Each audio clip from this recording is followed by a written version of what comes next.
Chapter 5: Caring for your respirator. Your respirator is vital for your health, so it's essential to maintain it. Regular inspection, cleaning, and proper storage ensure its functionality and protection against airborne hazards. Inspecting your respirator. Inspect your respirator before and after each use and during cleaning. Check for damage and wear.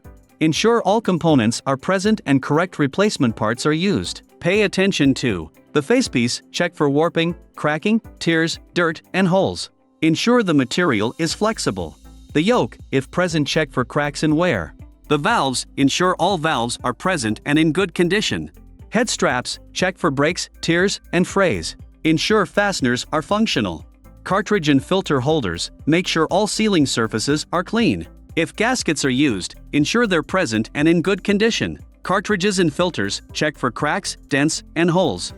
Replace them if heavily coated in paint or other material. If any components are missing or defective, don't use the respirator until it's repaired or replaced. Replacing filters and cartridges.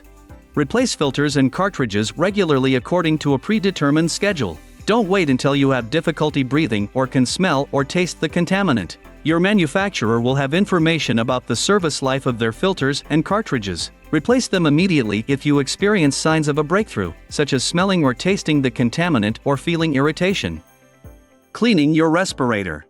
Clean your reusable respirator regularly. Remove filters or cartridges, head straps, gaskets, and valves.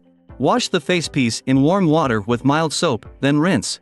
If not using antibacterial soap, soak the facepiece in a disinfecting solution, then rinse. Dry the facepiece with a clean, soft, lint-free cloth or hang it. Wash all valves and gaskets and let them air dry. Reassemble your respirator once everything is dry. Storing your respirator. Store your respirator in a clean, dry place. Store it in a safe place like a cabinet or locker.